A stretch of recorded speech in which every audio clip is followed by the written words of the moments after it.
Soomaaliman aan ku faahfaahinaa jinsiyadda Soomaalida waan ku faahfaahinaa ninka Oromada ah ee jooga Naasreed suu ugu faanahay inuu Oromo yahay ninka Gondar jooga ama Bahadar jooga suu Ahmar u yahay suu ugu faahfaahinaa yaan ugu faahfaahinaa inaan Soomaali nahay kontrabaan ma jitiga tusaale ku filan jitiga magaalada jitiga kaliya mashruuc laga fuliyo waxaan aaminsanahay haday maanta yimaadaan oo jitiga soo dhax istaagaan dadkii hore ee xukunka ahay in aysan garan magaalada jitiga عاصمة إسرائيل قرني من أمسنا سراكيل عيدن أتقارن إنسان لعجها لور رجال لو ناس نجنجري متران قارما كود بس سرقال ما قيل شو هبل أوي ممكن عنك عائل الشيء جرمه ما لقى رأسي مثل لقى مرسنا ولا لقى رأسي ما أنت محاجرة سوق حرة كنعس حرة وضخ واحد دونا سود الجسن واحد دونا كجناع صناعي بيجري وأنا لهين وقف عن شرطه ونسقبح بسم الله الرحمن الرحيم صح سؤال شان نفتر كذا إن الأسباب برضه النظام كيشتغل يجري النظام كان ما أنت تجرا نفتر كذا عداد ومعك عم فربح صرت وحاول لو النظام أو الأسباب برضه كلام صار من أيام سنة لكن هذا بنكون راع عن سبب برضه شال واحد يجري يمانت واحد يجري لوضع ونحو قال برا شال شغال دوريات بنها نظام قريبا كيجري وانقرنا واحد شال داعي ما أنت المسؤول هنا وان جوجا ولي مسؤول بان هاي اصلاح حفيزك ان كشقيمه مسؤول كاه iyadoo waliba aan dameerkayga hadlay oo aan aaminsanayn in dabada la iga wado oo hadal ilaa oo dameer hadlay waxaan ogahay in xogaal u ahay deegaanka shalay waxa ka dhacay iyo maanta waxa ka jira aan soo bardhigo waa sax laakiin xageen ka bilaabaa way dhankee koow ganacsiga baan qaato iyo nolosha iyo qofta daruuriga shalay wax lagu noolaa chatka u xidhnaa oo sawirka u xidhnaa oo raashinka u xidhnaa oo waxa u xidhnaa muxuu ahay wax walba oo muhiim ah oo biyaha u xidhnaa wax walba oo muhiim ah oo dadku ay ka ganacsanayeen dad gooni ah kooban baa loo xidhay dadkaasi lacagaha faraha badan ay ka helayeen deegaankii wixii isla lahaa maadaama wada qaateen dad kooban oo kale oo 8 qof iyo 10 qof iyo 12 qof oo kale haday wax ka siiyeen kama dhigna duwanka inuu noolaa buraaqo ku jireen wax dadka cunaha la qabtay ma laga reesay mise laga mareysana waa laga reesay maanta maxaa jira suuq xora ganacsi xor ah oo dadku waxay doonaan soo dejisan waxay doonaan ka ganacsanayaan baa jira waan cunaha lahayn oo qofka cashuurta uu iska bixinay koow number 2 dhanka nabadgelyada ka soo qaad shay nabadgelyo ma jirin iyadoo ururo muxuu ahaa ay dagaalamayeen oo waliba markii ugu dambeysay active aysan ahayn haddana lagu sii dhibaateynayo dad muxuu ahaa urbu ka tirsan yahay oo siyaasad lagu xidhay oo ninka Australia maanta ka hadla ee nidaamkii markaa jiray dhaleela islaan dhuxun korkeeda degan oo miskiina hooyadii ama ayeedii loo xidhay oo la hayl bay qaraabo leeyihiin maanta ma jirto bad qofka marka dadka caadiga noloshu way ka reestay ana aaminsanahay ma jiro qof cabsi ku saaxanaya laakiin waxa jirtay inuu qofka habeenkii goorma lagu soo dhici goorma lagu xidhay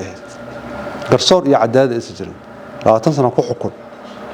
oo loo yeeriyo dictation ay tahay qofka waxa lagu xukumayo la tarkeedo yaa shalay jirtay runta ma kan ka hadal laakiin maanta ma jirto hadii shalay fikra uu jiray in dadka in la laayo la xasuuqo la barakaciyo xafsiyada lagu guro hantidooda la boobo Etoobiyaanimo lagu noqonayo oo xukun lagu haysanayo tusaale waxa kugu filan 8 sano joognaa nidaamku hadda uu shaqeeyaa ruux lama dilin ruux cadaalad laguma sameeynin lacag laguma bixinin saraakiil ciidan oo aad garanaysaan lacagaha loo rajiro oo lagu naas nujinjiray ma jiraan goorma kugu dambeysay sargaal magaciisa la sheego hebel away ninkii caanka ahaa la sheegi jiray ma jiraan maanta runta marka laga hadlo lacagtii way badbaaday oo dadkii way badbaaday oo diintii way badbaaday okay xagga diinta lafteeda shalay maxaa jira quraanku akhristaa madrasa heel buu dhisay masaajidku aad u galaa waxa sal isku qiimeeyo lagu xidhay macallimiinta quraanka inta jalwaadin ku jirto waad garanaysaa laakiin maanta ma jirto runta marka ka hadlo intaas oo masjid intaas oo madraso jaamacadaha la wadaa diini ah qofka inuu masaajidka galo oo xor u yahay inuu ilaahay caabudo oo diinta dadka baro oo asaga la baro yaa maanta deegaankan ka hirgashay laakiin shalay ma jiro markaan runta ka hadalno runta markaan ka hadalno shalay ma jiro sidaa daraaddeed maanta horumarkiina wuu socdaa horumar xoog badan yaa socda tusaale hadda haddaan soo qaatoo kale shalay xukuumadda markay timid biyaha sektarka hadda anuu aan ka shaqeeyo boqolkiiba 80% bisha dadka cabaya markii la xisaabiyey calculationka dadkii biyaha nadiifta cabaya boqolkiiba 80% kaliya ay noqotay in deegaanka uu cabo 51% maanta la gaarsiiyay marka laga tago dee buunbuunintii 90% baan maraynaa kor baan u soconnaa wax walba boqolkiiba boqol la leeyahay marka laga tago hafaryaradii faraha badnaa shacabka loo geysanay maanta waxaan aaminsanahay in horumar ballaaran deegaankeena uu ka hirgalay jidjiga tusaale kugu filan jidjiga magaalada jidjiga keliya mashaariic laga fuliyo waxaan aaminsanahay hadday maanta yimaadaan oo ay jidjiga soo dhex istaagaan dadkii hore ee xukunka hayay in aysan garanin magaalada jidjiga caasimada aysan garanin baan aaminsanahay okay akhlaaqiyaadka laftiisu aan soo bardhigna haddaan doono wasiiradii hore iyo wasiiradii maanta jooga madaxweynihii hore madaxweynaha maanta jooga madaxweyne ku-xigeenkii hore ee dhul Soomaaliyeed saxiixay isagoo masaalix isaga khaas u ah iyo xil baa laga qaadaya u saxiixaya yaa dadka dan u ahaa mise madaxweyne ku-xigeen difaacay dhul Soomaaliyeed oo Soomaalnimo ku faaniyaba yaa dadka dan u ah wasiirkii maaliyadda shalay magaaladiisa gubaxay yaa dana mise wasiirka maaliyadda shaqadiisa haysta ee dadkii ka danqanayaba yaa la dhihi karaa oo dadku u royo madaxweynihii shalay aad garanaysaan iyo madaxweynaha maanta jooga ee xurriyatul qowlka qofka ogol inuu hadlo oo dhaliilo mise qofka magaalada joogto dadka dhaliilaysa dawladda wax ka sheegaysa imisa la xiray yaa sheegay imisa siyaasad u xiran maanta sida ku jira ma jiraan shalay maxaa jira wuu soo eegay wuu nacab yahay walaalkii baa ka hadlay Mareykan walaalkii baa Australia ka hadashay soo saarmay dadku wax lagu xidhay saas ma ahayn ma la soo bardhigi karaa markaa anigu ma aaminsan in la soo bardhigi karo أنا مسنا هاي سدد سنة والنبضة وبرواقة بان قلي يضو صومالي ما لقوا فانا هاي ودعوة أن لقدين صومالي بان هاي مدحوني وتاجي وحكومة وتاجنته وضدكوا إيش حر يجين واحد دونان إن جنسية الصومال إلى عشرة يا ما أنت لا يا ديانك لا حكومة يا والنبض وضنكوا برواقة وحي لور هذين حريها نحوها عيدك يا